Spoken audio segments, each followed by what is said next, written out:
আল্লাহর ওলি সেই সময় স্বপ্নে যুগে হঠাৎ করে তাকায় দেখি যেই কবরের পাশে দাঁড়ায়া দাঁড়ায় তিনি সালে সওয়াব করেছিলেন, এই কবরের ভিতরে তিনি স্বপ্নে যুগে প্রবেশ করে ফেলছেন।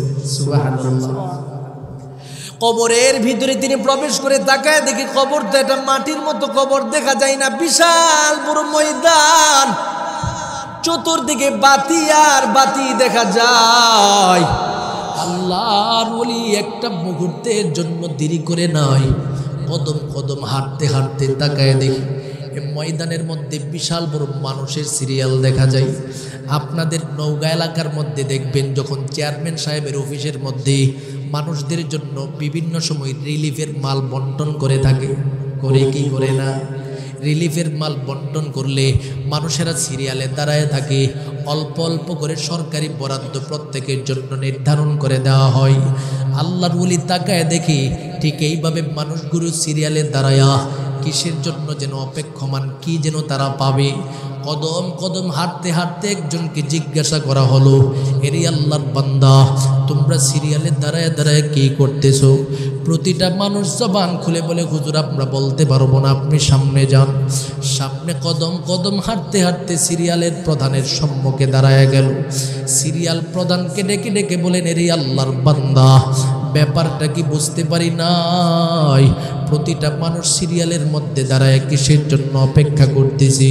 তুমি একটা পাত্র থেকে প্রতিটা মানুষকে কি যেন দিচ্ছ আমি দেখতেছি। কথাটি শোনার সাথে সাথে সিরিয়াল প্রধান আবার ডেকে ডেকে বলেন, কি দিতেছি সেটা কি তুমি বুঝো না?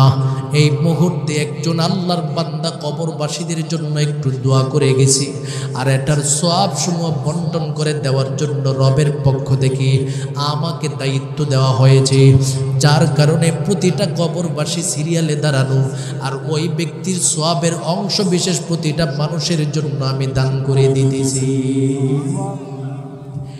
এবার আল্লাহর ওলি কদম কদম হাঁটতে হাঁটতে সামনের দিকে চলে যায়। কদম কদম হাঁটতে হাঁটতে সামনের দিকে চলে যাওয়ার পর হঠাৎ করে তাকায় দেখি বিশাল বড় একটা বিল্ডিং দেখা যায়। বিল্ডিংয়ের চতুর্দিকে গ্লাস ফিট করা। আল্লাহর ওলি আবার তাকায় দেখে গ্লাসের ভিতরে একজন মহিলাকে দেখা যায়, বড় আরামের স্বাচ্ছন্দ্যে ঘুমের করে রয়েছে। ডানে একজন খাদেমা তাকে বাতাস করতেছে, বাম দিকে একজন খাদেমা তাকে বাতাস করতেছে। আল্লাহর ওলি আবার কদম কদম হাঁটতে হাঁটতে ওই মহিলাটার সম্মুখে দাঁড়ায়া গেল। ডেকে ডেকে বলেন, এরে আল্লাহর বান্দি, ব্যাপারটা কি, বিষয়টা তো বুঝতে পারি নাই। প্রতিটা কবরবাসী সিরিয়ালের মধ্যে দাঁড়ায়া দাঁড়ায়া নেকের জন্য অপেক্ষা করতেছে, অথচ আপনি কেন তাদের সম্মুখে যান না, তাদের মতো দাঁড়ান না? আল্লাহর বান্দিটা এবার মুস্কি মুস্কি হাসি দিয়া ডেকে ডেকে বলেন, হুজুর, এই দিবসের মধ্যে সিরিয়ালে দাঁড়ায়া নেক আমল নেওয়ার আমার কোনো প্রয়োজন। ও নওগাঁ জেলার আল্লাহর মুসলমান বান্দাদের দল, আমার নবীর সমস্ত উম্মতের সম্মুখে ঘোষণা দেওয়ার মাধ্যমে জানা দেয়, এরে আমার মহাব্বতের উম্মতের দলেরা, দুনিয়ার জমিনে যদি নিজেকে শিরিক মুক্ত ইবাদত করে জীবনটাকে পরিচালনা করতে পারো, তোমার জন্য আমার আল্লাহ এই উপহারটুকু দান করে দিবেন। এই জন্য জমিনে যতদিন থাকবো মালিকের হক সমূহকে পরিপূর্ণভাবে আদায় করব। এক নম্বরে শিরিক মুক্ত ইবাদত আমার মালিকের সম্মুখে উপহার দিব। অথচ বড় দুঃখের সাথে বলতে হয়, জমিনে এমনও মানুষ বিচরণ করতেছে যারা নিজের নামাজ সেটার মধ্যেও শিরিক ঢুকায় দিচ্ছে, নিজের সেজদা সেটার মধ্যেও শিরিক ঢুকায় দিচ্ছে, মান্নত করে সেটার মধ্যেও শিরিক ঢুকায় দিচ্ছে। নওগাঁ জেলার মানুষ আমাকে আপনারা প্রশ্ন করবেন, হুজুর কিভাবে নামাজের মধ্যে শিরিক ঢুকে? আমি বলবো, আপনি যখন নামাজ পড়েন, যখন লোক দেখানো নামাজ পড়তে থাকেন, সেটা হয়ে যায় শিরিক। আপনি যখন সেজদা দেন, যখন আমার মালিকের কদমেও সেজদা দেন, পাশাপাশি কিছু কিছু ভণ্ড পীরের পায়ে গিয়ে সেজদা দেন, যখন ভণ্ড পীরের পায়ে সেজদাটা হয়ে যায়, এটাও মহান এক শিরিকে রূপান্তরিত হয়ে যায়। আপনাকে আল্লাহ বলেছেন তোমার মনের আশা আকাঙ্ক্ষা পূরণ করার জন্য তুমি মান্নত করো, আর মান্নতের টাকা পয়সা খাবার দাবার এই সবগুলো খাবে শুধু গরিব ফকির মিসকিন। আমি আল্লাহর জন্য তুমি মান্নত করবা, গরিবদেরকে খাওয়াবে, ফকিরদেরকে খাওয়াবে। কিন্তু বর্তমান যুগের মানুষের দিকে তাকালে দেখা যায় মান্নত শুধুমাত্র আল্লাহর জন্য করে না, ভণ্ড পীরের জন্য মান্নত করে থাকে। কথা কোন ঠিক কিনা? ভণ্ড পীর বাবা দুনিয়াতে আছে তখনও তার নামে মান্নত চলতেছে, দুনিয়া থেকে বিদায় হয়ে গেলে মাজারের নামে মান্নত চলে। কথা কোন ঠিক কিনা? আপনাদের নওগাঁ জেলায় মনে হয় নাই, আছে কিছু, আগের যুগে বেশি ছিল, এখন যত শিক্ষিত হচ্ছে তত ভালো হচ্ছে। কথা কোন ঠিক কিনা? আগের মানুষ অশিক্ষিত ছিল, বুঝতো না, যার কারণে মনে করতো যে বাবার নামে মান্নত করলে সমস্যাটা কি। না, বড় শিরিকের গুনার ভিতরে আপনি ঢুকে যাচ্ছেন। আপনার মান্নত হবে একমাত্র আল্লাহর জন্য, আর মান্নতের খাবারটা খাওয়ার যোগ্য হবে শুধুমাত্র কেবলমাত্র গরিব ফকির মিসকিন। মাদ্রাসাও সেই মান্নতের টাকা মাদ্রাসার কাজের মধ্যে আপনি ব্যয় করতে পারবেন না, মসজিদের কাজেও মান্নতের টাকা আপনি ব্যয় করার কোনো সুযোগ নাই। এটার অধিকার রাখে শুধুমাত্র গরিব ফকির মিসকিন। মসজিদে দান করবেন, এটার আলাদা সওয়াব, কারণ নবী বলেন মান বানা লিল্লাহি মসজিদান বানাল্লাহু লাহু বাইতান ফিল জান্নাহ। জমিনে যখন কোনো মুমিন বান্দা আমি আল্লাহকে সন্তুষ্ট করার জন্য মসজিদ নির্মাণ করে, মসজিদে সহযোগিতা করে, আমি আল্লাহ নিজে তার জন্য জান্নাতে একটা ঘর বানিয়ে দেই। তাহলে সাধারণ দানটা আমরা মসজিদে করব, মান্নতের টাকা কেন আমি মসজিদের মধ্যে দান করব? সমাজে গরিব ফকিরের অভাব আছে, শিরিক হয়ে যায়, সাবধান। এই যে ছোটোখাটো শিরিক আছে এগুলো থেকে নিজেকে রক্ষা করা, এটা আমার রব আমার কাছে পাবো না। সুবহানাল্লাহ বলবেন না? এই জন্য আমার তেলাওয়াতকৃত আয়াতের মধ্যে রবের পক্ষ থেকে ঘোষণা প্রদান করে দিই, বান্দা জমিনে যতদিন পর্যন্ত থাকবা আমি রবের পক্ষ থেকে ঘোষণা প্রদান করে দিলাম, আমি আল্লাহর হক তুমি আদায় করো, মানে শিরিক মুক্ত জীবন তুমি পরিচালনা করো। 2 নম্বরে আবার আমার মৌলিক আলোচনার বিষয়, যেটা আমাকে বিষয় দেওয়া হয়েছে, আল্লাহ বলে বান্দা তুমি যখন তোমার মহাব্বতের প্রভুর সমস্ত হক আদায় করে ফেলবা, এবার দুনিয়াতে তোমার কয়েকজন মানুষ আমি আল্লাহ দান করে দিলাম, তাদের হক তুমি পরিপূর্ণভাবে আদায় করো। এই মানুষগুলো হলো তোমার মহাব্বতের মা বাবা। সুবহানাল্লাহ বলবেন না? দেখছেন নি আল্লাহ ঘোষণা দিতেছেন, আমি আল্লাহর হক আদায় করার পর তোমার মহাব্বতের মা বাবার হক আদায় করবা। এই আয়াতের বিষয়টা দেখেন কত সুন্দর করে আল্লাহ সাজায়। প্রথমে বলেন আমার হক, এরপরে বলেন বাপ মার হক। মানে হলো আমি আল্লাহর পরে তোমার বাপ মাকে সন্তুষ্ট করার ঘোষণা দিয়ে দিলাম। ওয়াবিল ওয়ালিদাইনি ইহসানা, তোমার মহাব্বতের মা বাবার সাথে তুমি সদাচরণ করো। করলে কি লাভ হবে রে বান্দা? আমি আল্লাহ ঘোষণা প্রদান করে দিলাম। ক্বালা রাসূলুল্লাহি সাল্লাল্লাহু আলাইহি ওয়াসাল্লাম, রিজার রাব্বি বিরিজাল ওয়ালিদাইন ওয়া সাখাতুর রাব্বি বিসাখাতিল ওয়ালিদাইন। আমার নবী ঘোষণা প্রদান করে দেয়, তোমার বাপ মা যখন তুমি সন্তানের উপরে সন্তুষ্ট হয়ে যাবে, আমার আল্লাহ স্বয়ং তোমার উপরে সন্তুষ্ট হয়ে যাবে। সুবহানাল্লাহ।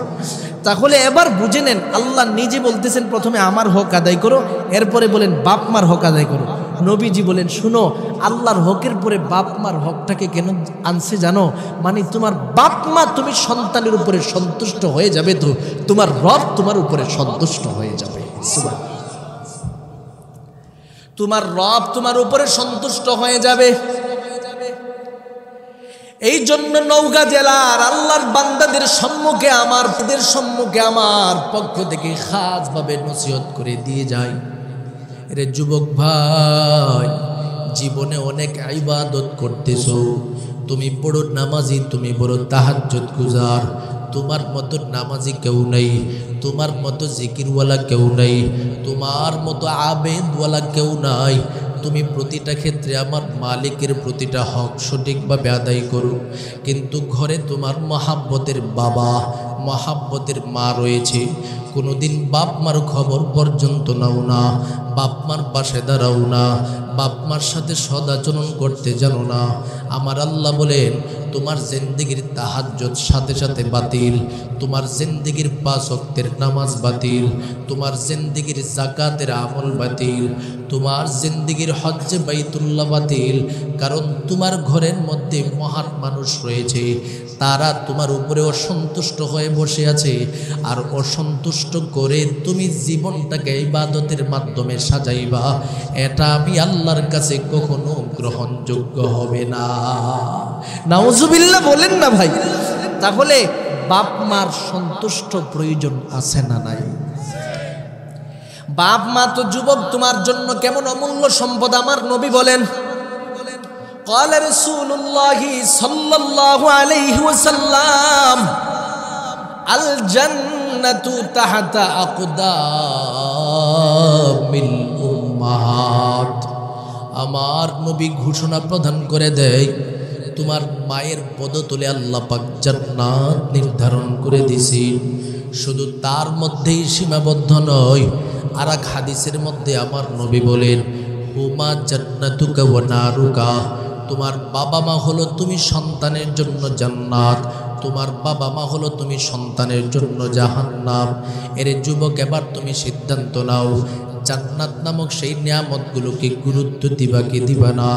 যদি গুরুত্ব না দাও, জিন্দেগি হবে ক্ষতিগ্রস্ত।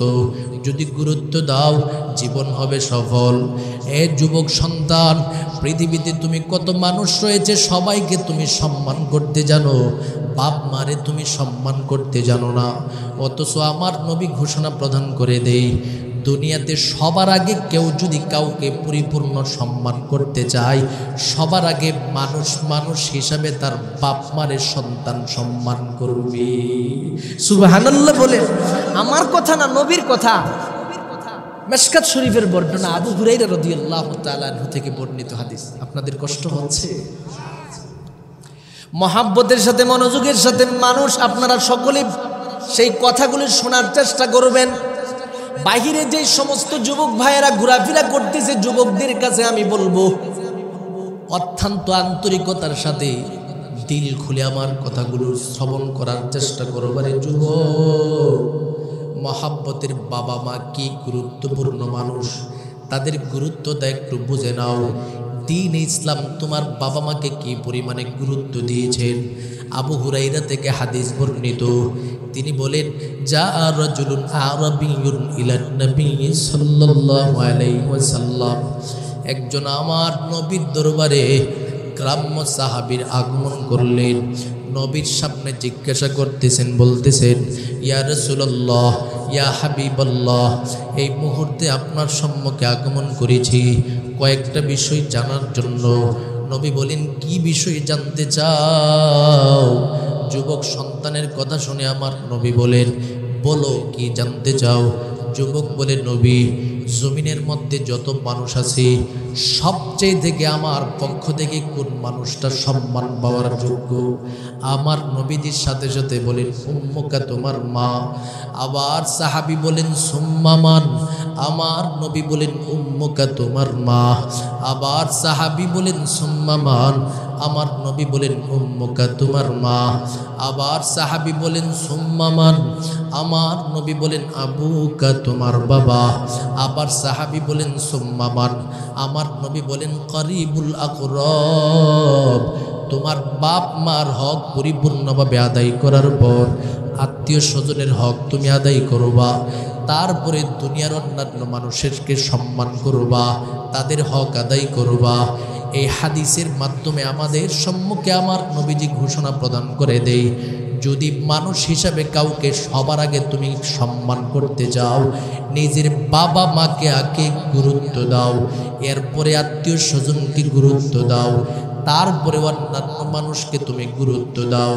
অথচ বড় দুঃখের সাথে বলতে হয়, এমন যুগে আমরা আছি, যুবক সন্তান নিজের নেতা নেত্রীকে যেই পরিমাণের সম্মান দেয়, নিজের শ্বশুর শাশুড়িকে যেই পরিমাণের সম্মান দেয়, এই পরিমাণের অর্ধেকের চেয়ে থেকে আরও অর্ধেকের চেয়ে থেকে আরও অর্ধেকের চেয়ে থেকে অধিক পরিমাণে কম পরিমাণেও বাপ মারের সম্মান দিতে জানে না।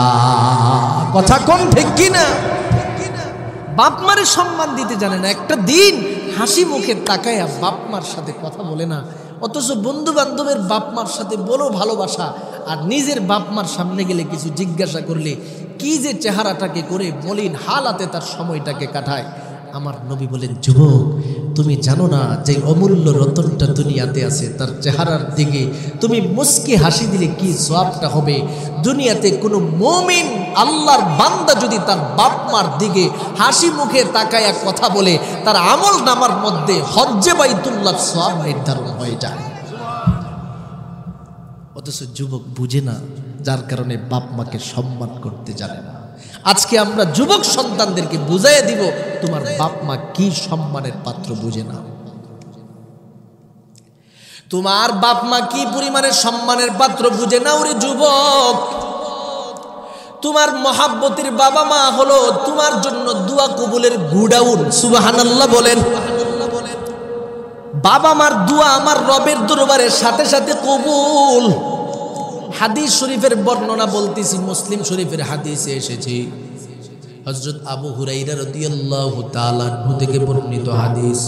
আবু হুরায়রা ঘোষণা প্রদান করে দেয়, জমিনের মধ্যে 3 প্রকারের ব্যক্তির দোয়া আমার রবের দরবারে কবুল হয়ে যায়। সালাসু দাওয়াতি মুস্তাজাবাত, জমিনে 3 প্রকারের ব্যক্তি যখন আমার মালিকের দরবারে দোয়া করে, লা শাক্কা ফিহি, সন্দেহহীনভাবে আল্লাহ পাক তার দোয়াটা কবুল করে নেই। 1 নম্বরে আমার নবী বলেন দাওয়াতুল ওয়ালিদাইন আলা ওয়ালাদিহি, 2 নম্বরে আমার নবী বলেন ওয়া দাওয়াতুল মাজলুম, 3 নম্বরে আমার নবী বলেন ওয়া দাওয়াতুল মুসাফির। 3 প্রকারের ব্যক্তি রবের দরবারে দোয়া করলে কবুল। প্রথম শ্রেণীর মধ্যে আমার নবীজি রেখেছেন বাবা মাকে। নবী বলেন, বাবা মা যখন কোনো সন্তানের কল্যাণের জন্য দোয়া করে, আমার রবের দরবারের সাথে সাথে কবুল হয়ে যায়। 2 নম্বরে কোনো মাজলুম বান্দা যখন জালেমের জুলুমের শিকার হয়ে আমার রবের দরবারে দোয়া করে, সেটাও রবের দরবারে কবুল হয়ে যায়। 3 নম্বরে কোনো মুসাফির বান্দা যখন দোয়া করে, সেটাও আমার রবের দরবারে কবুল হয়ে যায়। এই যে 3 প্রকারের ব্যক্তির কথা বলেছে, তাদের মধ্যে প্রথম যার নাম উপস্থাপন আমার নবীজি করেছে, তিনি হলো যুবক তোমার বাবা মা। তোমার বাবা মা এত অমূল্য সম্পদ, যখন তারা তোমার জন্য দিলটা খুলে দোয়া করবে, আন্তরিক দোয়া যখন তোমার জন্য আসবে, তুমি যুবক হিরো থেকে জিরো হয়ে যাবে, কল্পনাও করতে পারবে না। সুবহানাল্লাহ বলে, হিরো থেকে জিরো আল্লাহ, আর জিরো থেকে হিরো বানায় দিবে। বাপ মা যদি তোমার জন্য মহাব্বতের সাথে দোয়া করতে পারে, পৃথিবীতে যারা জিরো থেকে হিরো হয়েছে খবর নিয়ে দেখেন, বাপ মার আন্তরিক দোয়া বিদ্যমান রয়েছে। সুবহানাল্লাহ। বাপ মার আন্তরিক দোয়া, পৃথিবীতে সবচেয়ে থেকে বড় বুজুর্গানে দিনের ইতিহাসের খবর নিয়ে দেখেন, প্রত্যেকটা বুজুর্গ এমনিতে বুজুর্গ হয় নাই, প্রত্যেকটা বুজুর্গ প্রসিদ্ধ এমনিতেই হয় নাই। বাপ মার দিলের দোয়া থাকার কারণে আল্লাহ পাক সম্মানিত করেছেন। সুবহানাল্লাহ। তার একটা বাস্তব ঘটনা যদি আপনাদের সম্মুখে বলি, বুঝতে পারবেন। খারাপ লাগতেছে? বাইজিদ বুস্তামির নাম মনে হয় নওগাঁ এলাকার কোনো মানুষ শুনছেই না, শুনছেন? সমস্ত মানুষ ভালো করে ঘটনা জানেন। মুজাকারাতান স্মরণ করায় দেওয়ার জন্য আমি বলতেছি, এরে মুমিন, বাইজিদ বুস্তামি নামক আল্লাহর মহাব্বতের বান্দা, বড় বুজুর্গ, ছোট মানুষ। কেমন ছোট মানুষ? বালক বয়স। মহাব্বতের মা একদিন সন্তানকে ডেকে ডেকে বলেন, এরে সন্তান, আমি মায়ের পানির পিপাসা লেগেছে, এই মুহূর্তে পানির ব্যবস্থা করো। সন্ধ্যা ঘনিয়ে আসলো, সন্তান ঘরের বিভিন্ন জায়গায় পানি তালাশ করলো, পানি পাই নাই। ঘর থেকে বের হয়ে গেল, বিভিন্ন জায়গায় ঘুরে ঘুরে কষ্ট করে পানির ব্যবস্থা করলেন। অতঃপর সেই পানি নিয়ে পাগলের মতো তিনি মায়ের দরবারে উপস্থিত হয়ে গেল। এর নওগাঁ এলাকার আল্লাহর বান্দারা, আল্লাহর ওলি বাইজিদ বুস্তামি ছোট মানুষ, মহাব্বতের মায়ের সম্মুখে উপস্থিত হয়ে তাকায় দেখে মা অসুস্থ, এই মুহূর্তে ঘুমের করে চলে গেল। মাকে কিভাবে ডাক দিবে যদি মায়ের ঘুম ভেঙে যায় এই মুহূর্তে আরও অসুস্থতা বৃদ্ধি পেয়ে যাবে। সন্তান বাইজিদ মুস্তামি আবার সিদ্ধান্ত নিচ্ছে, আমি যদি ঘুমায় যাই, আমার মহাব্বতের মা ঘুম থেকে জাগ্রত হওয়ার পর আমাকে যদি খুঁজে না পাই, দিলের ভিতরে কষ্ট পাবে। আমি যদি এই মুহূর্তে পানিটা না পান করায়া যাই, মা কষ্ট পেতে পারে। সিদ্ধান্ত নিল, আমি আমার এই মুহূর্তে বেডে ঘুমাবো না, মায়ের পাশে অবস্থান করব। সময়কে সময় পার হইতেছি, ঘন্টার পর ঘন্টা চলে যায়, মায়ের ঘুম তো এখনো ভাঙ্গে না। মায়ের পাশে বসে বসে তিনি ঝিমাইতে আছে। ঘুমের জন্য তো তার নির্ধারিত জায়গায় যায় না, কারণ মা কখন ঘুম থেকে জাগ্রত হয়ে যায় বলতে পারে না। বাইজিদ বুস্তামি এইভাবে সময় পার করতে যখন নিশি রজনী পার হয়ে যায়, তাহাজ্জুদের সময় চলে আসে। মহাব্বতের মা সাথে সাথে ঘুম ভেঙে গেল। ঘুম থেকে জাগ্রত হয়ে তাকায় দেখে বালক সন্তান বাইজিদ তার পাশে দাঁড়ায়া ঝিমাইতেছে, ঘুমাই নাই, পানিটা হাতের মধ্যে এখনো বিদ্যমান। মা এবার সন্তানের দিকে তাকায় ডেকে ডেকে বলেন, রে সন্তান, ব্যাপারটা কি? তোমাকে না আমি রাতের বেলা পানি আনার জন্য বলছিলাম, তুমি কি আমার জন্য পানি আনতে যাও নাই? বলে, হা মা, পানি আনতে গিয়েছিলাম। পানি পাইছো? বলে, পাইছি। তাহলে পানি দিয়ে তুমি চলে গেলা না কেন? বাইজিদ বুস্তামি বলে, মা গো, আমি যদি আপনার সম্মুখে পানি রেখে চলে যাই, নির্ধারিত জায়গা থেকে আপনি যদি পানি না পান, আপনি আমার উপরে বড় কষ্ট পাবে। এই চিন্তা করে আমি সিদ্ধান্ত নিলাম, মা যখন ঘুম থেকে জাগ্রত হবে তখনই তাকে আমি পানি পান করাইয়া দেব। এই কথাটা শোনার পর বাইজিদ বুস্তামির আম্মা জান সন্তানের এই ভদ্র শব্দ উচ্চারণ দেখার পর আকাশের দিকে তাকায় আমার মালিকের দরবারে কান্দে, ডেকে ডেকে বলে, ওগো দয়ার মালিক,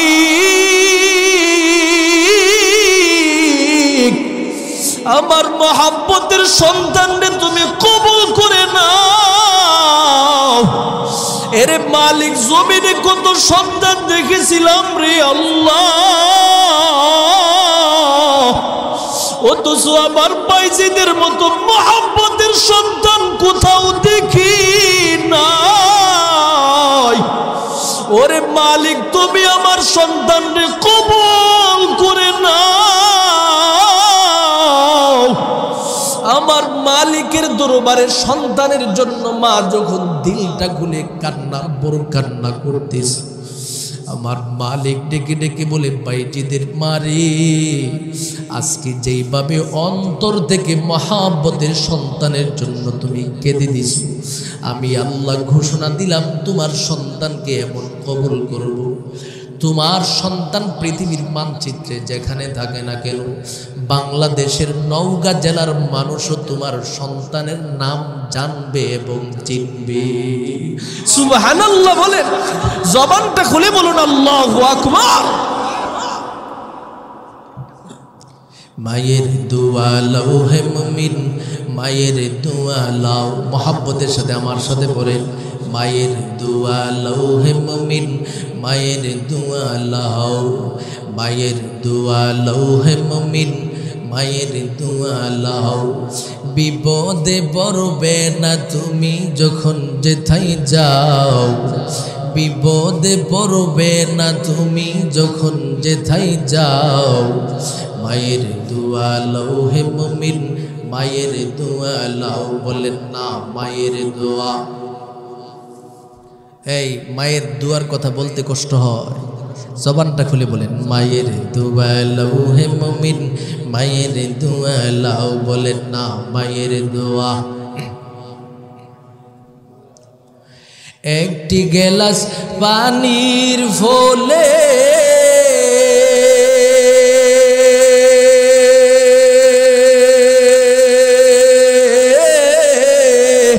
বাইজিদেরই কুলে তুলে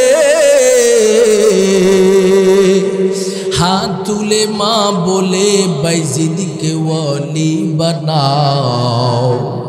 হাত তুলে মা বলে বাইজিদকে ওয়ালি বানাও। মায়ের দোয়া লৌহে মুমিন, মায়ের দোয়া লাও, বলেন না মায়ের দোয়া।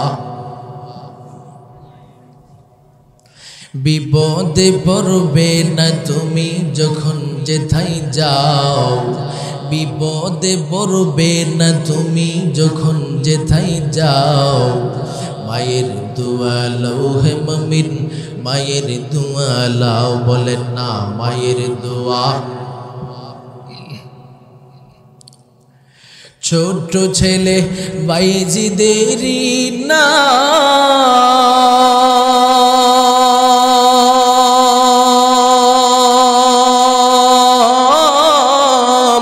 ছড়িয়েছে বিশ্ব জাহান। ছোট্ট ছেলে বাইজিদেরই নাম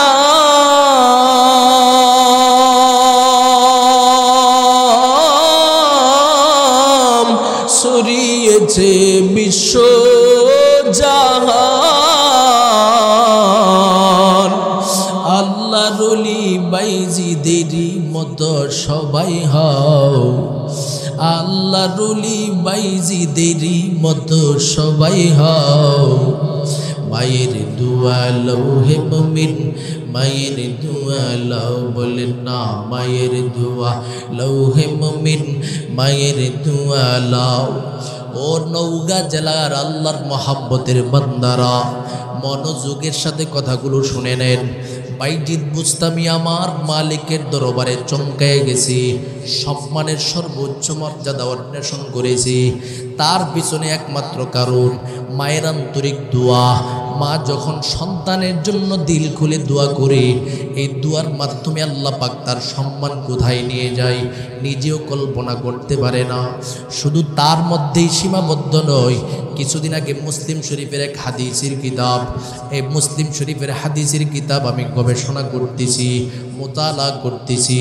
হঠাৎ করে একটা বর্ণনা আসলো, ইয়ামান দেশের একজন আল্লাহর বান্দা ছিলেন, যার নাম ছিলেন হযরত ওয়াইস ইবনে আমের রাদিয়াল্লাহু তাআলা আনহু, যিনি জমিনের মধ্যে আমার নবীজিকে দেখার মতো সুযোগ পেয়েছে, তারপরে আমার নবীর সামনে আসতে পারে নাই, নবীর দেখা পাই নাই। কেন পাই নাই? তার কারণটা ওই ঘটনার ভিতরে বিদ্যমান রয়েছে। আল্লাহ পাক সেই ওয়াইস ইবনে আমেরের ইতিহাসের মধ্যে যেই সমস্ত ঘটনা আমরা পেয়েছি, আমার রব আমার মালিক তাকে এত বড় সম্মান দান করেছেন। আমার নবীজি যখন ইন্তেকাল করবে, তখন ওয়াইস ইবনে আমেরের ব্যাপারে সমস্ত সাহাবায়ে কেরামের সম্মুখে ঘোষণা দিয়ে গেছে, এর সাহাবায়ে কেরামের দলেরা, তোমরা যদি ওয়াইস ইবনে আমের নামক আমার মহাব্বতের আশিক রে পাও, তোমরা সকলে দিল খুলে তার কাছ থেকে দোয়া নিবা। সুবহানাল্লাহ। অথচ আমার নবীরে কিন্তু তিনি দেখে নাই, সাহাবীদের গুণে গুণান্বিত হতে পারে নাই। এরপরেও নবীজি ওমরকে একদিন ডাক দিছে, ওমর, ইয়ামান দেশে তার বাড়ি, নাম হলো ওয়াইস ইবনে আমের, তুমি যদি তাকে দেখতে পাও, তার কাছ থেকে তুমিও দোয়া নিবা। ওমরে ফারুক আশ্চর্যান্বিত হয়ে গেল, যে ব্যক্তিকে কখনো নবীর সহবতে আসতে দেখি নাই, ওই ব্যক্তি আল্লাহর কাছে এত বড় সম্মানিত হয়ে গেল, ব্যাপারটা তো বুঝতে পারে নাই। এবার আমার নবী ওমরকে বলেন, ওমর আশ্চর্যান্বিত হয়েছ, এবার আর একটা কথা শুনে নাও, আমি নবীজি তোমার সামনে ওসিয়ত করে দিয়ে যাচ্ছি, আমি নবীর জুব্বা মোবারকটা ওয়াইস ইবনে আমেরকে হাদিয়া দিয়ে দিবা। আরো আশ্চর্য ব্যাপারটা কি, নবীর জুব্বা মুবারক আমি ওমরকে দেই নাই, আবু বকরকে দেই নাই, আলীকে দেই নাই, ওয়াইস ইবনে আমেরকে দেওয়া হচ্ছে। কারণটা কি? ওই ব্যক্তিটা এমন কোন ব্যক্তি, কোন আমল সেই ব্যক্তিটা করলো, যার কারণে তার জবান থেকে প্রতিটা দোয়া মুস্তাজাবুদ দাওয়া আল্লাহর কাছে কবুল হয়ে যায়। আর আমি ওমর তার কাছ থেকে দোয়া নেওয়ার জন্য নবীজি বলে গেল। ওমর তো বড় পাগল, বেকুল হয়ে আছে, কখন ওই ব্যক্তি ইয়ামান দেশ থেকে আসবে, তার সাক্ষাৎ পাবে, তার সাথে মুআমালা করবে, কথা বলবে। আবু বকরের যুগ চলে গেল, নবী তো দুনিয়া থেকে বিদায়, এবার ওমরের যুগ চলে আসলেন। ওমরের যুগ আসার পরেও ওমর তো ওই যে নবী ওসিয়ত করে দিয়ে গিয়েছিলেন, সেই বিষয়টাকে সামনে রেখে ওমরও সিদ্ধান্ত নিলেন, কখন সেই ইয়ামান দেশ থেকে ব্যক্তিটা আসবে খবর নিতে হবে। যখন ইয়ামান দেশ থেকে কোনো কাফেলা মক্কা সফর করে মদিনাতে আসতেন, তখনই তাদের কাছে গিয়ে জিজ্ঞাসা করতো, তোমাদের মধ্যে কি ওয়াইস ইবনে আমের বলতে কেউ আছে? তারা সবাই বলতো, না, ওয়াইস ইবনে আমের বলতে আমাদের সাথে কেউ নাই। ওমরে ফারুক তখন বলতেন, যদি ওয়াইস ইবনে আমেরকে তোমরা কেউ পাও, আমি ওমরের সাথে সাক্ষাতের ব্যবস্থা করবা, কারণ আমার নবী তার ব্যাপারে বড় সম্মানের কথা বলে গেছেন। এইভাবে দিন কি দিন অতিবাহিত হতে হতে, কষ্ট হচ্ছে আপনাদের, দিন কি দিন অতিবাহিত হতে হতে উমরে ফারুক রাদিয়াল্লাহু তাআলা আনহু সময় কি সময় পার করতেছে। হঠাৎ করে একদিন একটা কাফেলা গমন করলো ইয়ামান দেশ থেকে। খলিফাতুল মুসলিমিন, যিনি অর্ধ জাহানের খলিফা, ইয়ামান দেশ থেকে মানুষ আসছে পাগলের মতো, তিনি তার সিংহাসন ছেড়ে সেখান থেকে চলে আসলেন। ইয়ামান দেশের মানুষের সাথে সাক্ষাৎ করতেছে, বলতেছে, এর আল্লাহর বান্দাদের দলেরা, তোমাদের সাথে কি ওয়াইস ইবনে আমের নামক ওই ব্যক্তিটা আছে? আমি ওই ব্যক্তিটার সাথে সাক্ষাৎ করতে যাই। এমন কোন আমল করে ব্যক্তিটা, যার কারণে আমার নবীজি তাকে এত বড় সম্মানের অধিকারী বানায় দেয়া গেল? ওই ব্যক্তিটার সাথে আমি সাক্ষাৎ করতে যাই। কাফেলার প্রতিটা সদস্য ডেকে ডেকে বলেন, ও খলিফাতুল মুসলিমিন ওমর, আমাদের সাথে ওয়াইস ইবনে আমের নামক আল্লাহর বান্দাটা আগমন করেছে, তবে আসার পরে আমাদের কাফেলার মধ্যে সে থাকতে পারে নাই। আমাদের মন বলে আমার নবী রহমতে আলম নবীর রওজা ধারে সে দাঁড়ায়া গেছে। কারণ আমার নবীর জন্য সে সবসময় বড় পাগল ছিল। কাফেলার প্রতিটা সদস্যকে রেখে দিয়ে একা একা নবীর রওজা ধারের সম্মুখে দাঁড়ায় যায়। আমার নবী রহমতে আলম নবীর রওজার সামনে দাঁড়ায়া দাঁড়ায়া চোখের পানি ছেড়ে দিয়া কান্না করতেছে। ওমরে ফারুক দেরি করে নাই, পাগলের মতো চলে গেলেন। গিয়ে দেখে ওয়াইস ইবনে আমের আমার নবীর রওজার পাশে দাঁড়ায়া দাঁড়ায়া চোখের পানি ছেড়ে দিয়া কান্নার পর কান্না করতেছে। ডেকে ডেকে বলে, নবী গো, জীবনে অনেক আকাঙ্ক্ষা ছিল আপনি নবীর সাক্ষাৎ পাবো, আপনি নবীর ভালোবাসা পাবো, এরপরে আপনি নবীর আদেশ বাস্তবায়ন করার জন্য, আপনার আদর্শ রক্ষা করার জন্য আপনার সাথে আমি সাক্ষাতের সুযোগ পাই নাই। এই কথা বলে বলে আমার নবীর রওজার সামনে দাঁড়ায়া দাঁড়ায়া চোখের পানি ছেড়ে দিয়া কান্দে। এর নৌকা এলাকার আল্লাহর বান্দাদের দল, দেখবেন আপনার নৌকা থেকে যখন কোনো গরিব আল্লাহর মহাব্বতের আশিক রাসূল হজ্জে বাইতুল্লাহ করার জন্য মক্কা নগরীতে চলে যায়, সেখান থেকে বড় বেকুল হয় আমার নবীর রওজার সামনে কখন যাবে, আমার নবীর গিয়া দিল থেকে একটা সালাম দিবি। আর এই বাংলাদেশের আশেকের চেয়ে থেকে সর্বশ্রেষ্ঠ আশেক ছিলেন ওয়াইস ইবনে আমের। আমার নবীর রওজার সম্মুখে দাঁড়ায়া দাঁড়ায়া চোখের পানি ছেড়ে দিয়া কান্দে, বলে, নবী গো, সাক্ষাৎ পাই নাই, আপনার সেই নূরের চেহারাটা দেখতে পাই নাই। উমরে ফারুক এবার পিছন দিক দিয়া দাঁড়াইয়া ওয়াইস ইবনে আমেরকে ডেকে ডেকে বলেন, রে ওয়াইস ইবনে আমের, আমার নবীর যুগ চলে গেল, আবু বকরের যুগ চলে গেল, সময় কি সময় পার করতে করতে এই পর্যন্ত আগমন করলাম। কত ইয়ামান দেশের কাফেলার সাথে আমার সাক্ষাৎ হলো, কিন্তু তোমাকে আমি পাই নাই। আজকে তোমাকে আমি পাইলাম। ওরে ওয়াইস ইবনে আমের, এই মুহূর্তে শুনে নাও, তুমি তো আমার নবীর দরবারে বড় মাকবুল বান্দা হিসেবে গণ্য হয়েছিল। তাকায় দেখো না, আমার হাতে এই মুহূর্তে আমার নবীর একটা জুব্বা মুবারক জমা রয়েছে। এই জুব্বা মুবারক তুমি ওয়াইস ইবনে আমেরকে নবী আমার হাদিয়া দিয়া গেল। ওয়াইস ইবনে আমের আমার নবীর জুব্বা মুবারকটাকে দেখার পর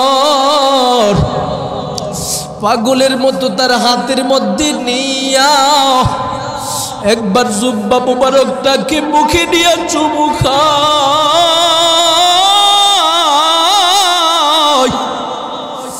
আবার বুক বুকের মধ্যে জড়ায়া দড়ি আর চোখের পানি ছিঁড়ে দিয়া কান্দা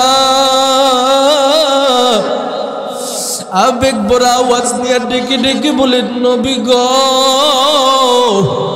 আমার দিলের ভিতরে বড় আকাঙ্ক্ষা ছিল আপনার সাথে সাক্ষাৎ হল আপনার জুব্বা মুবারক পাবো আমি কল্পনাও করতে পারি নাই জুব্বা মুবারকটাকে একবার মুখের মধ্যে লাগায় আবার বুকের মধ্যে নেয় আর চুমুর পর চুমু খায় আর নবীর ইশক আর মহাব্বত প্রকাশ করতে থাকে এই দৃশ্যটা দেখে শক্ত দিলওয়ালা উমর পর্যন্ত চোখের পানি রাখতে পারে না কান্না ভরা আওয়াজে ডেকে ডেকে বলেন রে ওয়াইস ইবনে আমির আমি তোমার সাথে সাক্ষাতের জন্য এতদিন পর্যন্ত বড় বেকুল কেন বেকুল কারণটা কি একটু জানান না উমর বলে দুইটা বিষয় জানার জন্য এক নম্বরে আমার নবীজি তোমার ব্যাপারে সুসংবাদ দিয়ে দিছি তুমি নাকি মুস্তাজাবুদ দাওয়া হিসাবে আমার রবের দরবারে কবুল হয়ে গেছো দুই নম্বরে আমার নবীজি তোমাকে জুব্বা মোবারক দিয়া গেল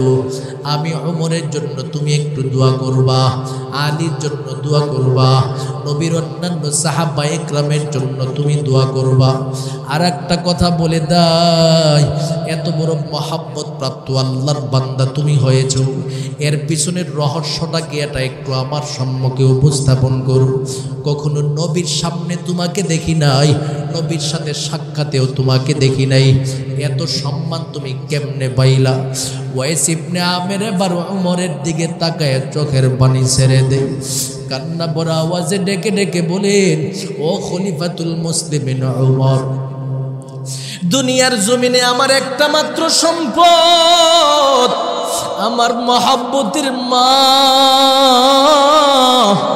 দুনিয়ার জমিনের মধ্যে এখনো বেঁচে আছে আমি আমার মাকে ফালায়া কখনো মদিনা নগরীতে আমি আসতে পারি নাই দিলে বড় আকাঙ্ক্ষা ছিল আমার নবীর সাথে আমি সাক্ষাৎ করব চিঠি লিখেছিলাম নবী গো আমি কি আপনার সাথে সাক্ষাৎ করতে পারি নবী বলেন অবশ্যই করতে পারো এবার আমি আমার নবীর কাছে চিঠি প্রেরণ করলাম নবী গো আমার ঘরে আমার মহব্বতের মা বড় অসুস্থ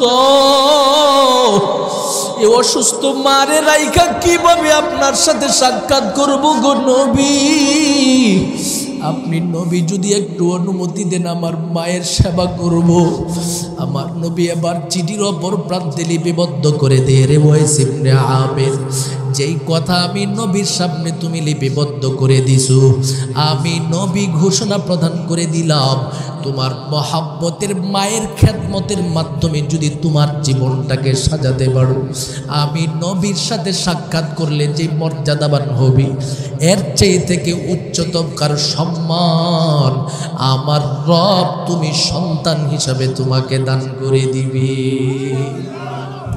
মহাব্বতের সাথে জবানটা খুলে বলুন আল্লাহু আকবার ওয়াইস ইবনে আমিরের কথাটি শোনার পর উমর ফারুক রাদিয়াল্লাহু তাআলা ডেকে ডেকে বলেন তাহলে কারণ বুঝি এখানেই রহস্য উদ্ঘাটিত রয়েছে ও আল্লাহর বান্দা আজ থেকে বুঝতে পারলাম তুমি বড় মহাব্বতের বান্দা হিসেবে কবুল হয়ে গেছো যার কারণে আজকে তুমি মুস্তাজাবুদ দাওয়া আজকে তুমি আল্লাহর কাছে বড় মকবুল বান্দা আমি আমার পক্ষ থেকে ঘোষণা প্রদান করে দিলাম তোমার এই নসিহতটা আমি নিজেও গ্রহণ করে নিলাম আমার সামনে দুনিয়াতে যত সন্তান খুঁজে পাবো প্রতিটা সন্তানের ব্যাপারে আমি নসিহত করে দিব প্রতিটা সন্তান যেন তার বাপ মার খেদমতের মাধ্যমে জীবন সাজায় সুবহানাল্লাহ বলেন তাহলে এবার বুঝে নেন রবের কাছে মকবুলিয়তের জিন্দেগি যদি কেউ অন্বেষণ করতে যায় বাপ মার খেদমতের বিকল্প নাই এ কারণে আমার রব ঘোষণা প্রদান করে দেয় ইম্মা ইয়াবলুগান্না ইহুমা ওয়া কুল লাহুমা কওলান কারীমা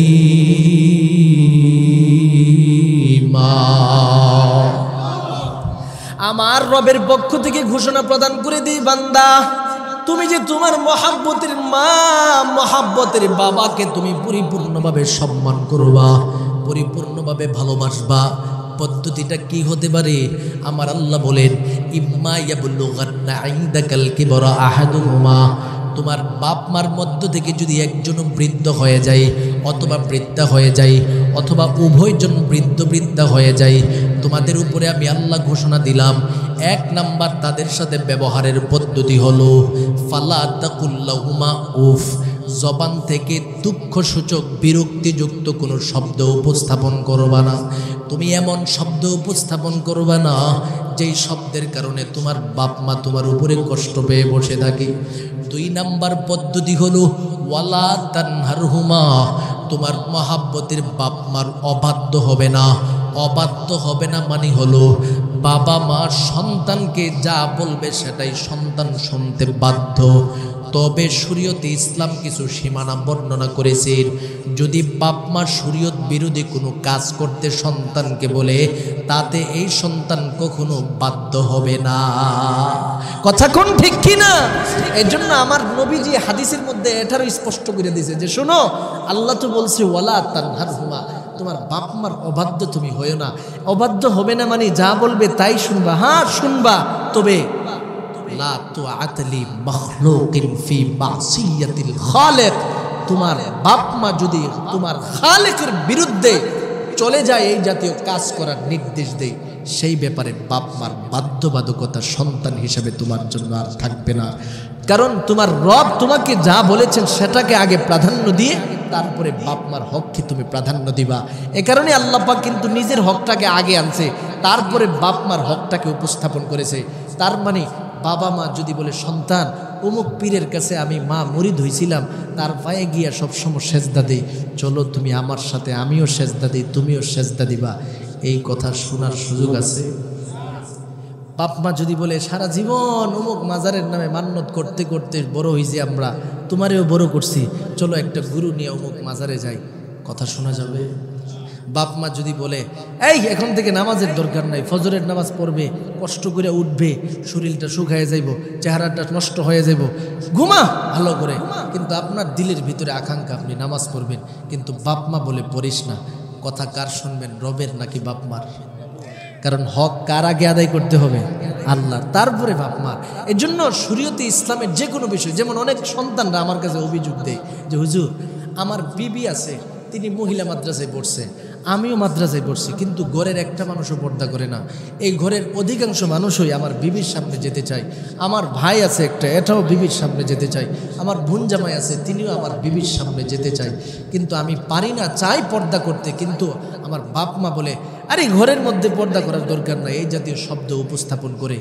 এই জাতীয় সন্তানদের ব্যাপারে আমি বলবো, তোমার বিবির পর্দা করার ব্যাপারে আমার রব নির্দেশ দিয়েছে, সুতরাং রবের হকটাকে আগে প্রাধান্য দিয়া তারপরে বাপ মার কথা শুনবা। কথা করো ঠিক কিনা? এজন্য বিবিকে পর্দা করার ব্যাপারে যদি বাপ মা বলে না পর্দা করানোর দরকার নাই, আমরা সারা জীবন বাহিরের মধ্যে গিয়া ধান লাড়ছি, বন উঠাইছি, কত কাজ করছি, তোমার বউ ঘরের ভিতরে থাকবে কেন? তোমার স্ত্রী এত পর্দা করবে কেন? আমার মতো বাইরে হইয়া কাজ করুক, এই জাতীয় বেপরদার জিন্দেগির ভিতরে ঢোকার জন্য যদি বাপ মা ডাকে, কথা শোনা যাবে? আমার রবের কথাকে ওই সময় প্রাধান্য দিতে হবে, কারণ রব বলেছেন ওয়াকারনা ফি বুয়ুতিকুন্না ওয়ালা তাবাররাজনা তাবাররুজাল জাহিলিয়াতিল উলা। আমার রব ঘোষণা দিয়েছেন, মহিলারা তোমার সম্মানকে তুমি যদি পরিপূর্ণভাবে রক্ষা করতে চাও, তোমার জন্য জরুরি বিধান হলো ঘরের ভিতরে থাকো, ঘরের ভিতরে থাকো। হ্যাঁ, তুমি যদি বের হতে হয় ওয়ালা তাবাররাজনা তাবাররুজাল জাহিলিয়াতিল উলা, জাহিলি যুগের নারীদের মতো বেপর্দা অবস্থায় বের হবে না। তার মানে এই আয়াতের মাধ্যমে নারীদেরকে পর্দার ভিতরে থাকার কথা বলেছেন। জরুরত হলে বের হতে পারবে, তাও পর্দা সহকারে বের হবে। এখন যদি নারীদেরকে পর্দা করার ব্যাপারে স্বামী চায় আমার স্ত্রীটা পর্দা করবে, বাপ মা বলে না পর্দা করার প্রয়োজন নাই, এই কথা মানা যাবে? এজন্য আমার নবী বলেন লা তুআতালি মাখলুকিন ফি মাসিয়াতিল খালিক।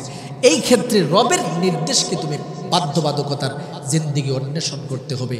আর বাপ মার কথা কতক্ষণ পর্যন্ত মানবা? যতক্ষণ পর্যন্ত রবের বিদ্বেষ না হবে। কথা করো ঠিক কিনা? এই জন্য আল্লাহ বলেন বাপ মার কথা তুমি শুনবা।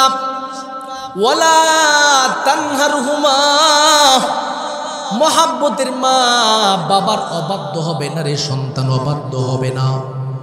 এরপরে আল্লাহ বলেন আর একটা কি কাজ করবা শোনো। 3 নাম্বার, আমি আল্লাহ ঘোষণা প্রদান করে দিলাম, তোমার বাপ মার সাথে কাউলে কারীম করো। কাউলে কারীমের মাধ্যমে জীবন পরিচালনা করো, সম্মানজনক শব্দ উপস্থাপন করো। অসম্মান হক এই জাতীয় শব্দ বাপ মার সামনে উপস্থাপন করবা না।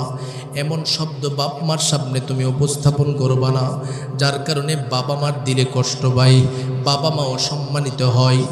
4 নম্বরে আল্লাহ পাক ঘোষণা প্রদান করে দেই, বান্দা ভালো করে শুনো, মহাব্বতের বাবা মার সাথে আর একটা নমুনা হলো ওয়াখফিজ লাহুমা জানাহাজ যুল্লি মিনার রাহমা। মহাব্বতের বাবা মার সাথে দয়াশীলতার গুণে গুণান্বিত হয়া ওয়াখফিজ বিনয়ী হয়ে যাও।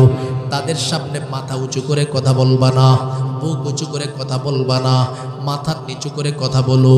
কারণ বাবা মা তোমাকে জন্ম দিয়েছে, বাবা মার সম্মানকে তুমি সর্বোচ্চ আসীনে রাখবা। তুমি তোমার স্যারের সামনে দাঁড়াইয়া মাথা উঁচু করে কথা বলো না, তুমি তোমার বিভিন্ন বড়দের সামনে দাঁড়াইয়া মাথা উঁচু করে কথা বলো না, সম্মানের সাথে কথা বলো। তুমি তোমার বাপ মার ব্যাপারে এইভাবে সম্মানের সাথে কথা বলবা, তাদের সাথে এইভাবে ব্যবহার করবা, বিনয়ের জিন্দেগির ভিত্তিতে নিজের জীবন পরিচালনা করবা। 5 নম্বরে আল্লাহ বলেন মহাব্বতের বাবা মার সাথে ব্যবহারের মুআমালাটা কেমন হবে রে সন্তান, সেটা হলো দুনিয়াতে যতদিন পর্যন্ত থাকবে তখনও ওয়াকুর রাব্বির হামহুমা কামা রাব্বায়ানি সগীরা। বাপ মার জন্য এইভাবে দোয়া করবা। দুনিয়া থেকে বিদায় হয়ে যাবে তখনও বাপ মার জন্য দিল খুলে দোয়া করবা। তাই আমার সাথে জবান খুলে সবাই বলেন ওয়াকুর রাব্বির হামহুমা কামা রাব্বায়ানি সগীরা। আল্লাহ বলে বান্দা তুমি তোমার মহাব্বতের বাপ মার জন্য দোয়াটা করতে দেরি, আমি আল্লাহ তোমার দোয়া কবুল করতে দেরি করি না। সুবহানাল্লাহ। এটা আমার কথা না, নবীর কথা। নবীজি বলতেছেন 3 প্রকারের বিষয় যদি দুনিয়ার জমিনের মধ্যে কেউ রেখে দিয়ে যেতে পারে, এই দোয়া আমার রবের দরবারে কবুল। এই 3 প্রকারের বিষয় এটা নেকের বিশাল একটা ভান্ডার হিসাবে সুপ্রতিষ্ঠিত থাকে। আমার নবী ঘোষণা প্রদান করে দেয় ইজা মাতা বনি আদম ইনকাতা আনহু আমালুহু ইল্লা মিন সালাস মিন সাদকাতিন জারিয়া আও ইলমিন ইয়ানতাফিউ বিহি আও ওয়ালাদিন সালিহিন ইয়াদউ লাহু। আমার নবী ঘোষণা প্রদান করে দেয় যখন কোনো একটা মানুষ দুনিয়া থেকে বিদায় হয়ে যায়, তার যত আমলের রাস্তা আছে সমস্ত রাস্তা বন্ধ হয়ে যায়। আপনি যখন দুনিয়া থেকে বিদায় হয়ে কবরবাসীদের অন্তর্ভুক্ত হয়ে যাবেন, আপনার নামাজের সওয়াব আর জীবনে কখনো আপনার কবরে যাবে না, রোজার সওয়াব যাবে না, জিকিরের সওয়াব যাবে না, কারণ আপনি এবার কবরবাসীদের অন্তর্ভুক্ত হয়ে গেছেন। তবে আমার নবী বলেন 3টা বস্তু যদি দুনিয়ার জমিনের মধ্যে তুমি রেখে দিয়ে যেতে পারো, কবরে শুয়ে থাকবা, দুনিয়া থেকে নেকের ভান্ডার 24টা ঘন্টা তোমার কবরে যেতে থাকবে। তাহলে এই 3টা বিষয় জানার প্রয়োজন আছে না নাই? 1 নম্বরে আমার নবী বলেন মিন সাদকাতিন জারিয়া।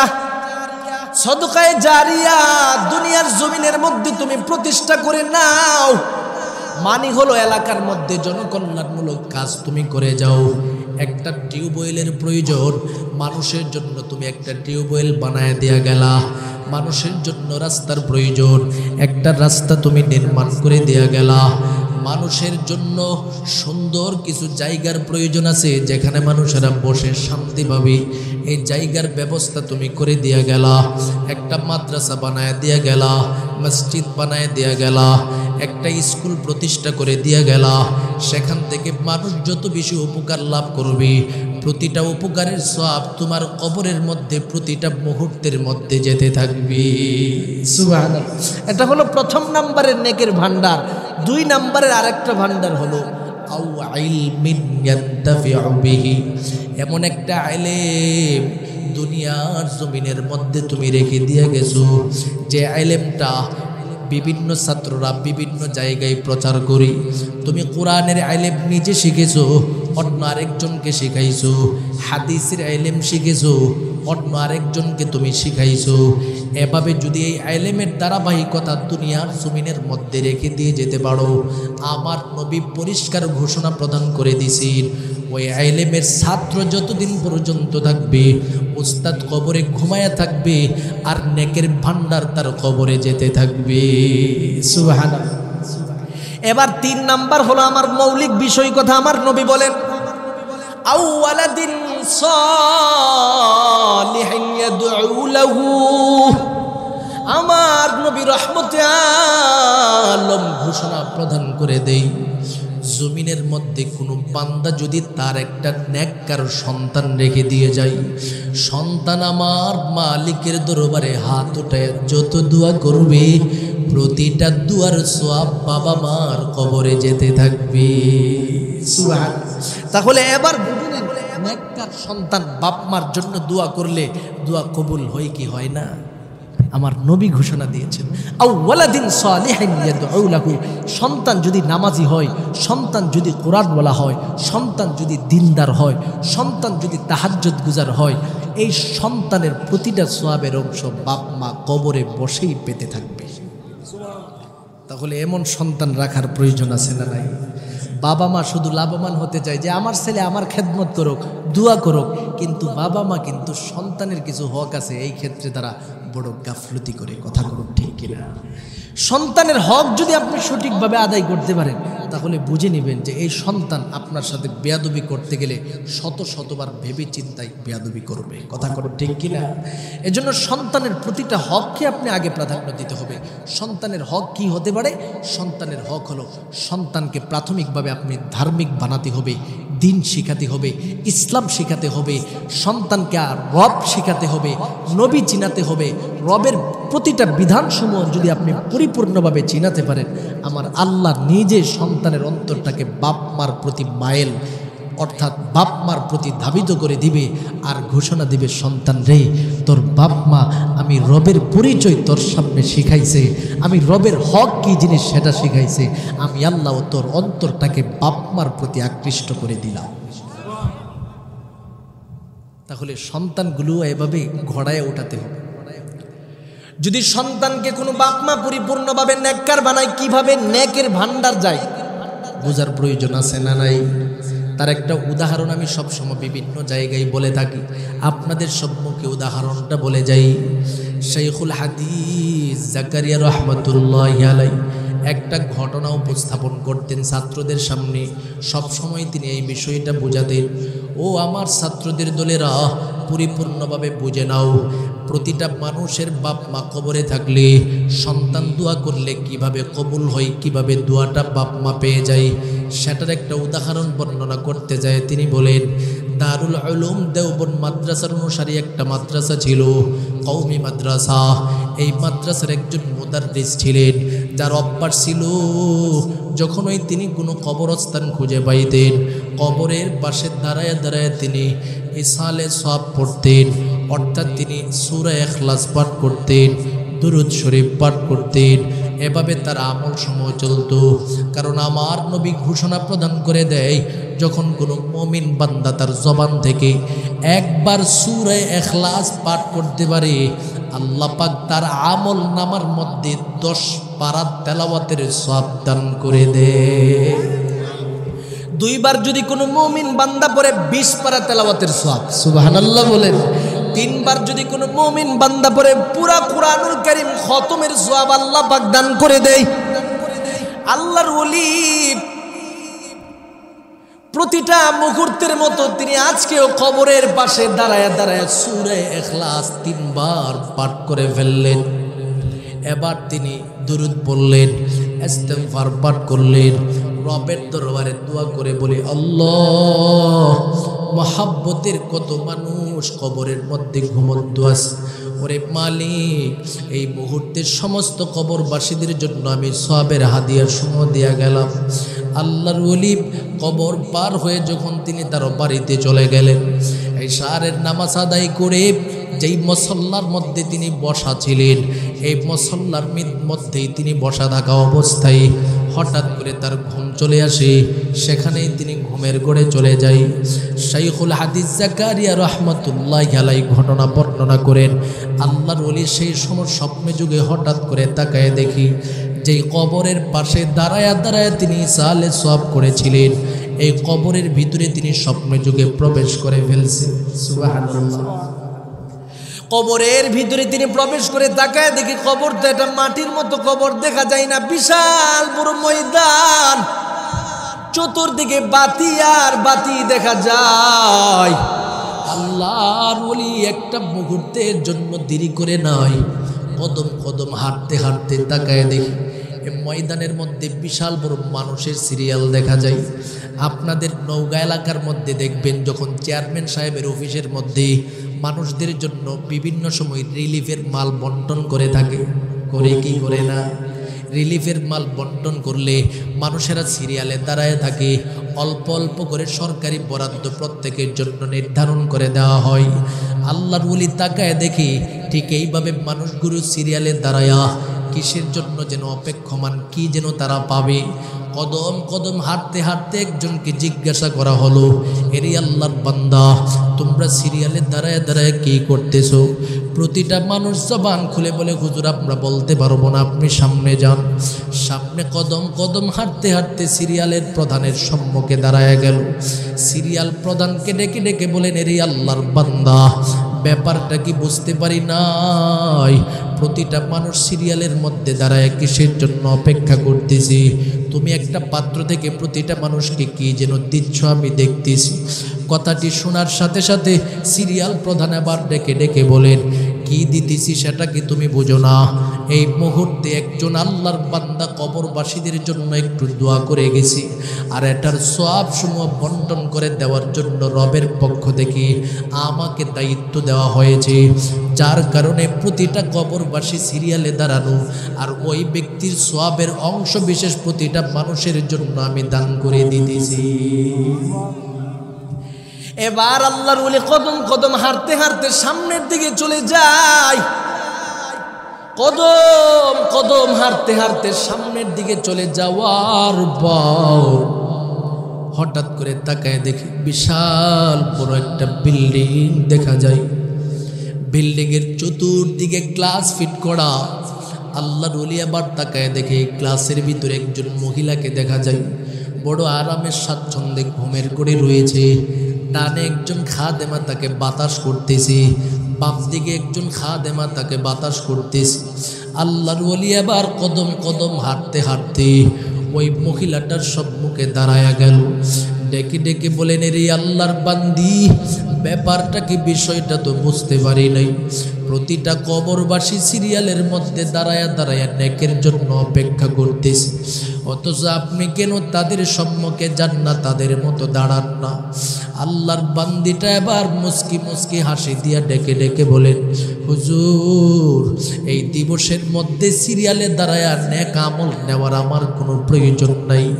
আল্লাহর ওলি বড় আশ্চর্যান্বিত হয়ে গেল, প্রশ্ন করতে শুরু করে দেয়, এরি আল্লাহর বান্দি, আমি তো জানি কবরবাসীদের জন্য নেকের বড় প্রয়োজন হয়, আপনার কেন প্রয়োজন নাই?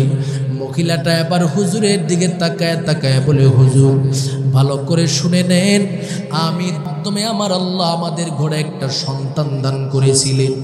ওই সন্তান দুনিয়াতে আগমন করার পর সন্তানের যত হক রয়েছে প্রতিটা হক পরিপূর্ণভাবে আমি আদায় করলাম।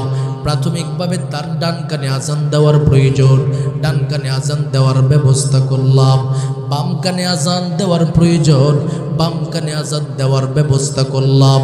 যখন আমার এই মহাব্বতের সন্তান 7 দিনে উপনীত হয়ে যায়, আমার নবী হাদিস শরীফের মধ্যে বলেছেন, সাম্মু বিআসমাইল আম্বিয়া, এরে মুমিনদের দলেরা, তোমরা তোমাদের সন্তানের নাম সমূহ নবীগণের নামের মতো করে রাখো। আমি আমার নবীর হাদিসকে অনুসরণ করিয়া আমার মহাব্বতের সন্তানের সুন্দর একটা নাম নির্ধারণ করে দিলাম।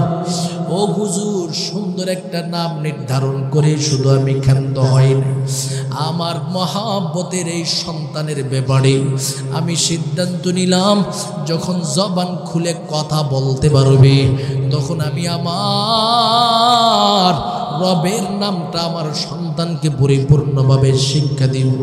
যার কারণে আমার সন্তান যখন তার জবান থেকে বাবাকে বাবা বলে ডাক দিতে পারে, মাকে মা বলে ডাক দিতে পারে, দাদাকে দাদা বলে ডাক দিতে পারে, আমি আমার মহাব্বতের সন্তানকে বাবা ডাক না শিখায়া আমার রবের নামের এই মুহূর্তে ডাক শিখাতে শুরু করলাম। এরে নওগাঁ এলাকার আল্লাহর বান্দাদের দল, দুনিয়ার জমিনে যখন কোনো মহাব্বতের সন্তানের প্রথম জবান থেকে আমার মালিকের নাম নেওয়ার ব্যবস্থা করা হয়, এই সন্তানটা আমার মালিকের দরবারে এত মাকবুল হয়ে যায়, এই ফ্যামিলিটা আমার মালিকের দরবারে এত বরকতপূর্ণ হয়ে যায়। তার উদাহরণ বর্ণনা করতে যায় আমাদের আকাবির আসলাফরা বলে থাকেন, একটা সন্তান তার মহাব্বতের বাবাকে যখন সবার আগে একবার বাবা বলে ডাক মারে, তার বাবার কলিজাটা কেমন শান্তি হয়, বলে অবশ্যই ভালো শান্তিতে রূপান্তরিত হয়। মাকে যখন সবার আগে সন্তানটা মা বলে ডাক দেয়, মার অন্তরটা বড় শান্তি হয়। দাদাকে দাদা বলে ডাক দিলে দাদার অন্তরটা যেমন শান্তি হয়। আমার আল্লাহ এবার ডেকে ডেকে বলে, রে আমার মহাব্বতের বান্দাদের দলেরা, যখন তোমার মহাব্বতের সন্তান তোমাকে আব্বু আব্বু বলে ডাক মারলে তোমার কলিজাটা বড় শান্তি হয়। এরে আমার বান্দা, তোমার মহাব্বতের নাতি যখন তোমাকে দাদা বলে ডাক দিলে তোমার কলিজাটা বড় শান্তি হয়। তোমার মহাব্বতের সন্তান মারে মা মা বলে ডাক দিলে মায়ের অন্তরটা যেমন শান্তি হয়। আমি আল্লাহ ঘোষণা প্রদান করে দিলাম, রে আমার মহাব্বতের বান্দাদের দল, আমার এই ছোট্ট মহাব্বতের শিশু বাচ্চা বান্দাটা যখন আমি মালিকটাই একবার আল্লাহ বলে ডাক মারে, আমি মালিকের নামটা যখন তার জবান থেকে একের পর এক উপস্থাপন করতে পারি, আমি আল্লাহর কুদরতি অন্তরটাও বড় শান্তি হয়ে যায়।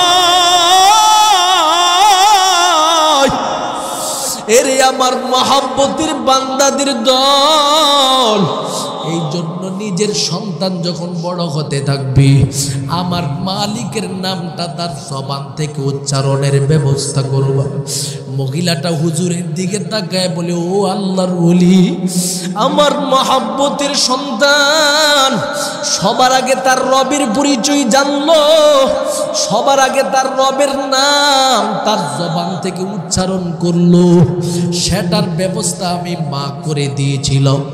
এবার আমার সন্তান যখন 7 বৎসরে উপনীত হয়ে গেল, আমার নবী বলেছেন, মুরু আউলাদাকুম বিসসালাত হুম আবনাউ সাবঈ সিনিন।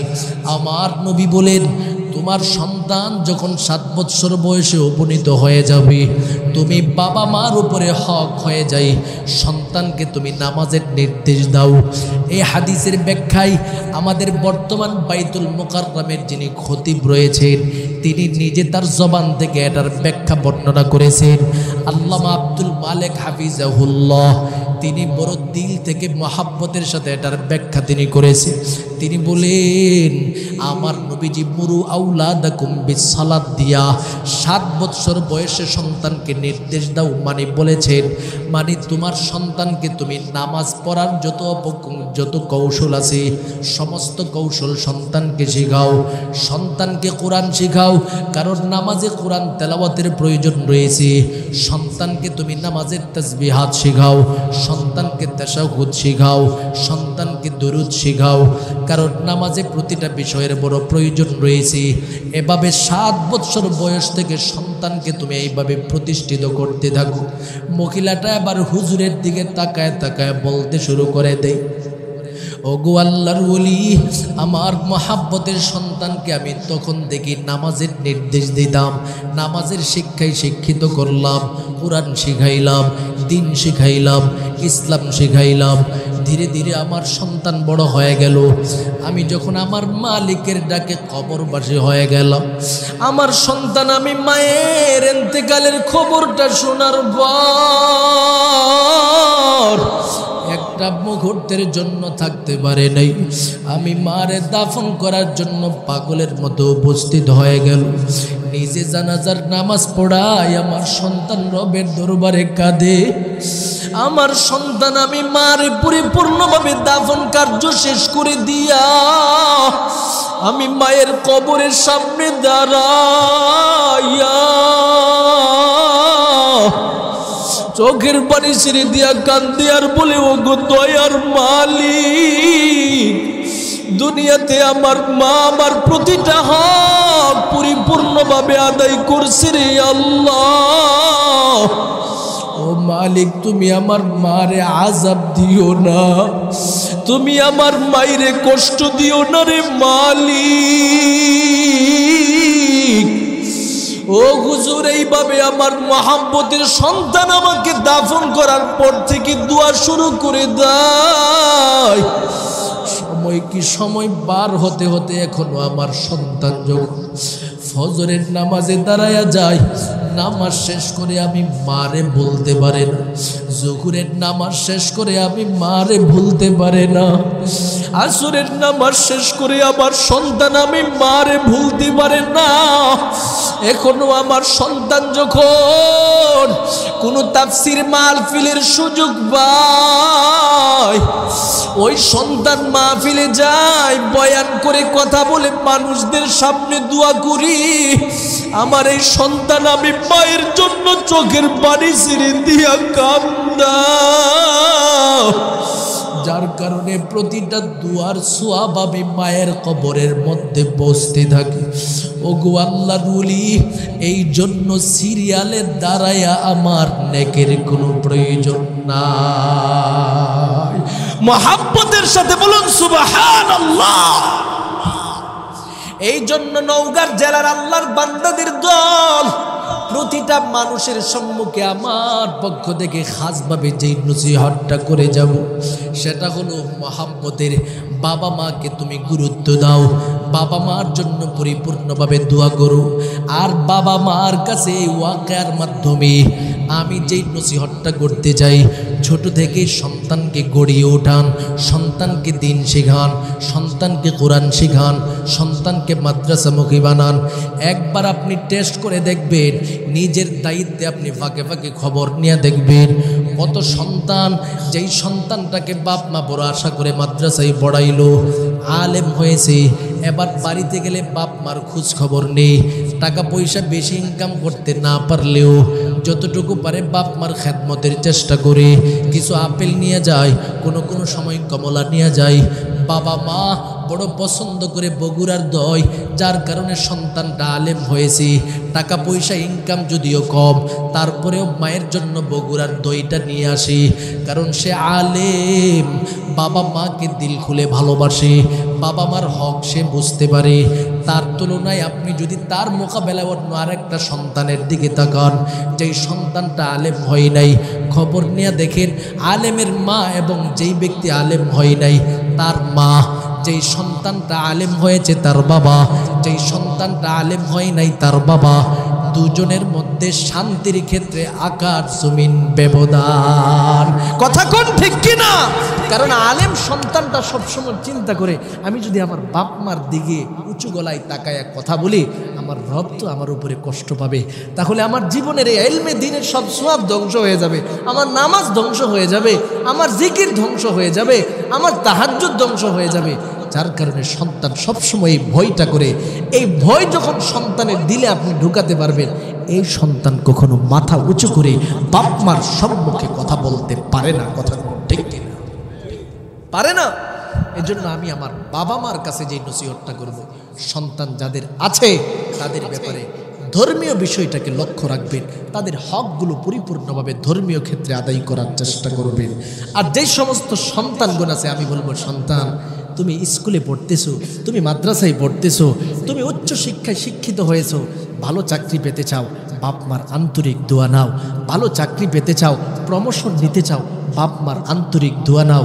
তুমি ভালো রেজাল্ট করতে চাও, বাপ মার আন্তরিক দোয়া নাও। আল্লাহ পাক তোমাকে জিরো থেকে হিরো বানাইয়া দিবে। সুবহানাল্লাহ। তাহলে মহাব্বতের বাবা মার দোয়া নেওয়ার প্রয়োজন আছে না নাই?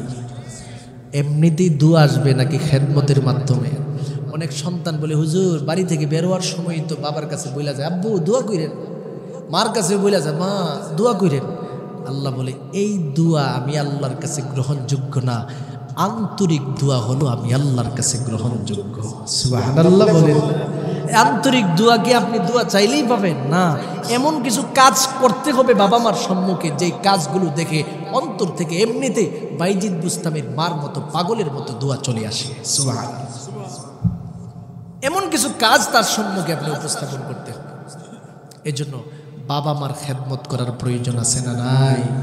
যুবক ভাইদের কাছে শেষ নসিহত সেটা হলো, বাবা মাকে গুরুত্ব দাও, বাবা মাকে সম্মান করো, বাবা মাকে ভালোবাসো। কারণ আমার রব বলেছেন, বাবা মাকে সন্তুষ্ট করবা, আমি রব সন্তুষ্ট। বাবা মার কাছে নসিহত করব, সন্তানগুলোর পরিপূর্ণ হক আদায় করেন। আমি আমার মাদের কাছে বিশেষ করে বলবো, আপনার কাছে ছোট সময় সন্তানটা থাকে, আপনি আপনার সন্তানটাকে ভালোভাবে সুন্দরভাবে আপনি তাকে ছোট থেকে তার প্রতিটা হক আদায় করে গড়িয়ে ওঠান। সে যখন জন্মগ্রহণ করবে, আজান একামতের বিষয়টাকে প্রাধান্য দেন, সুন্দর একটা নাম নির্ধারণ করেন, সুলুমুদ্দিন কুলুমুদ্দিন নাম রেখে, যেই নামটা হিন্দুদের নামের সাথে সাদৃশ্যপূর্ণ, এই জাতীয় নাম রাখবেন না। মাদের কাছে আর একটা নসিহত হলো, যেহেতু সন্তানটা জবান থেকে কথা বলার সময় সবার আগে মায়ের কুলেই থাকে, মাকে আমি বলবো আগে তাকে রবের পরিচয় শিখান, আল্লাহর নাম শিখান। যখন সন্তানটা 7 বৎসর বয়সে উপনীত হবে, সন্তানকে তখন থেকে দিন শেখানোর জন্য প্রতিযোগিতায় নেমে যান। আমি নওগাঁ এলাকায় বুকে হাত দিয়ে বলে যেতে পারবো, এই সন্তান কখনো আপনার সাথে বেয়াদবি করবে না। কথা করে ঠিক কিনা? কোরআনের নূর তার অন্তরের ভিতরে ঢুকে আছে। আজকে কোরআনের নূর অন্তরের ভিতরে না থাকার কারণে অধিকাংশ যুব সমাজ বিভিন্ন দিক থেকে বেয়াদবে রূপান্তরিত হচ্ছে। বেয়াদবি থেকে সন্তানকে রক্ষা করতে চাইলে আমি বলি না যে আপনি আপনার সন্তানকে কলেজে ভার্সিটিতে না পড়ায় শুধু মাদ্রাসায় পড়ায় মুফতি বানাবেন, মাওলানা বানাবেন, আর কিছু করাবেন না। না, আমি চাই যে আপনার সন্তানটাও ডাক্তার হোক, আপনার সন্তানটাও ইঞ্জিনিয়ার হোক, আপনার সন্তান প্রফেসর হোক, আপনার সন্তান ওসি, ডিসি, এসপি সব যোগ্যতা অন্বেষণ করুক। কারণ আমার মুসলমান সন্তান ডাক্তার প্রয়োজন আছে, আমার মুসলমান সন্তান ইঞ্জিনিয়ার হোক, এটা আমার মসজিদের বড় প্রয়োজন আছে। আমার মুসলমান সন্তান প্রফেসর হোক, এটা আমার বড় প্রয়োজন। আমার মুসলমান সন্তান ওসি, ডিসি, এসপি এই জাতীয় প্রফেশনের মধ্যে ঢুকুক, এটা আমার বড় প্রয়োজন। কিন্তু জরুরত হলো কমপক্ষে তার সূচনা লগ্নে 4 থেকে 5টা বৎসর সন্তানকে দিন শিখায় সন্তানের হকটাকে আদায় করবেন। এই সন্তান দিন যখন শিখবে, আশা করা যায় ভবিষ্যতে ওই সন্তান বড় প্রফেসর হয়ে গেল, ওসি, ডিসি, এসপি থেকে নিয়ে একবারে স্পিকার, রাষ্ট্রপতি পর্যন্ত হয়ে গেল, এই সন্তান কখনো কোরআনের বিরোধিতা করবে না। বাপ মা যখন মারা যাবে, নিজে এসে বাপ মার জানাজার নামাজ পড়াবে। কথা বলুন ঠিক কিনা? এমন সন্তান অনেকে আছে। আমি ফাঁকে ফাঁকে আমার যে মসজিদ আছে, বিভিন্ন মুসল্লিরা মারা যায়। এক মুসল্লি ওই দিন কিছুদিন আগে মারা গেল। আমি ভাবলাম যে আমিই তো জানাজার নামাজ পড়াতে হবে মনে হয়, কারণ তার সন্তানেরা বড় বড় প্রফেসর। হঠাৎ করে আপনার উমানে থাকে, তিনি আপনার গাণিতিক যে টিচার আছে সেই টিচারের অন্তর্ভুক্ত, তিনি গণিত শেখায় উমানের এক আপনার ভার্সিটির মধ্যে। উনি আইসা আমার কানে কানে বলতেছে যে হুজুর, আমি যেই বাবার লাশের সামনে আপনি দাঁড়িয়ে আছেন, এই বাবা আমাকে দিন শিখাইয়া গেছে, কোরআন শিখাইয়া গেছে, আমি জানাজার নামাজ পড়াতে পারি, অনুমতি দিলে আমার বাবার জানাজাটা আমি পড়াবো। সাথে সাথে আমার দিলটা ভরে গেল। আমি বললাম, মুসল্লিয়ান একরামরা, আজকের জানাজার নামাজ সন্তান পড়াবে বাবার লাশটাকে সামনে রেখে। আপনারা সকলে দিল খুলে এখানে দাঁড়ান। দাঁড়িয়ে গেল সবাই সোজা হয়ে, সন্তান দাঁড়িয়ে দাঁড়িয়ে নামাজ পড়ালো। আমি নিজে দেখেছি নামাজের পরে তার চোখ থেকে ঝরঝর করে পানি বের হচ্ছে। এখন আপনার সন্তানকে যদি আপনি কিছু দিন শেখাতে পারেন, এই সন্তানটা যখন বাবার লাশটাকে সামনে নিয়ে দাঁড়াবে, আমি ইমাম সাহেব, আমি হুজুর মানুষ, আমাকে বললেন, আমার চোখ দিয়ে এক ফোঁটাও পানি বের হবে না, কথা কোনো ঠিক কিনা? কিন্তু সন্তান যদি বাবার লাশটাকে সামনে নিয়ে দাঁড়ায়, চোখের পানি রাখতে পারবে না, কথা কোনো ঠিক কিনা? সন্তানটা যদি মায়ের লাশটাকে সামনে রেখে দাঁড়ায় আর রবের কাছে দোয়া করে, কখনো এই সন্তান চোখের পানি রাখতে পারবে না, কারণ সে নেককার সন্তান আর বাবা মাকে সামনে রেখে সে নামাজটা পড়াইতেছে।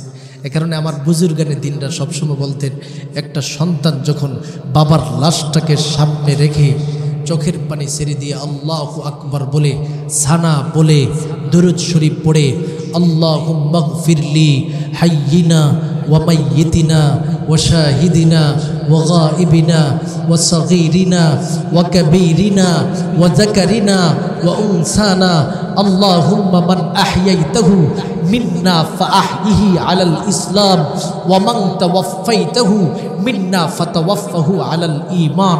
সন্তান দোয়া করতে থাকে, চোখ থেকে যখন জর্জর করে পানি ছেড়ে দিয়া কাঁদে, আমার রব ফেরেশতাদেরকে জিজ্ঞাসা করে, ফেরেশতারা, যেই সন্তানটা এইভাবে চোখ থেকে জর্জর করে পানি ছেড়ে দিয়া কাঁদে, সন্তানটা কে?